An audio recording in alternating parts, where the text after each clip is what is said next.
আমার ভাই আগে চাইনিজে কাজ করতো, তো বাইরে একটু সমস্যা হয়েছিল বেতন নিয়ে, তারপরে বাংলাদেশে চলে আসে।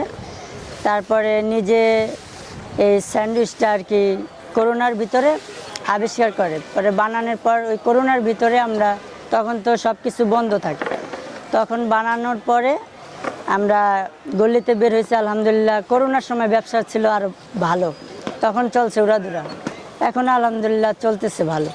এটা আমি ভেজিটেবল স্যান্ডউইচ বানাইছি, এর ভিতরে আপনার শসা গাজর ম্যানেজ দিয়ে আর কি বানানো হয়েছে। না, বনটা আমার ইয়ের থেকে নেওয়া হয়, বেকারি থেকে নেওয়ার পরে ওই রুটিটা আমরা কাইটা ফাইরা ভিতরে, তারপরে সবজিটা মাখাইয়া ভিতরে চামচ দিয়ে দিয়া কাইটা দুইটা করে আর কি, একটা রুটি দুইটা, তারপরে 20 টাকা বিক্রি করি। ছোটোবেলা আমার আব্বু মারা গেছে, তা আমি পড়ালেখা করতে পারিনি। আমার একটা ছোট বোন আছে, মাদ্রাসায় পড়ে।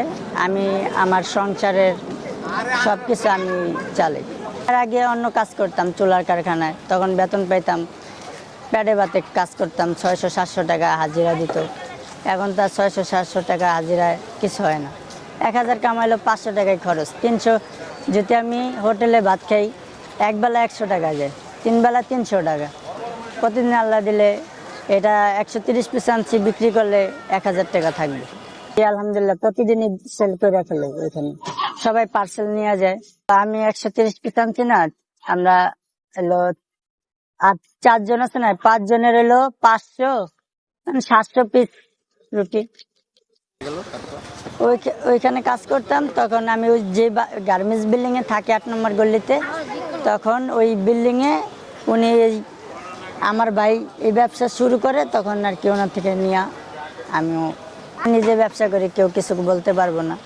এই যে সকাল 7টা-8টা বাজে আসি, 3টা বাজে শেষ হয়ে যায়, চলে যাই, 1000 টাকা হাজিরা আসে। হ্যাঁ, এখন এই জায়গায় প্রতি সপ্তাহে 6 দিন এখানেই থাকি, 7 দিনে শুক্রবারও আসি। এটা হলো মোহাম্মদপুর 7 মসজিদ। চল আগে বিক্রি করতাম ঘুরা ঢাকা কলেজ, তারপরে ঢাকা বিশ্ববিদ্যালয়ের ওদিকে, কলা ভবনের ওদিকে বিক্রি করতাম আমি। তারপরে মিরপুর 10 নম্বর 1 নম্বরে দিতাম।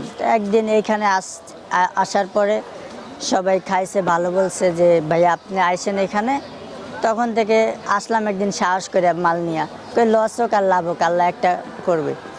তখন আসার পরে আলহামদুলিল্লাহ বিক্রি হয়ে গেছে, এখন তো প্রতিদিনই সেল হচ্ছে। 110 পিস 20 পিস নিয়ে আসি। লস দেখা যায় বেশি গরম পড়লে তখন নষ্ট হয়ে যায়, তখন এই স্টুডেন্টরা বেশি খাচ্ছে এখানে, তার জন্য এখানে আমি বসি। স্কুল টিফিন টাইম হলে সবাই এখানে আসে, মাদ্রাসা আছে সাথে, মাদ্রাসার ছাত্র 10:30টার দিকে টিফিন দেয়, তখন সবাই পার্সেল নিয়ে যায়।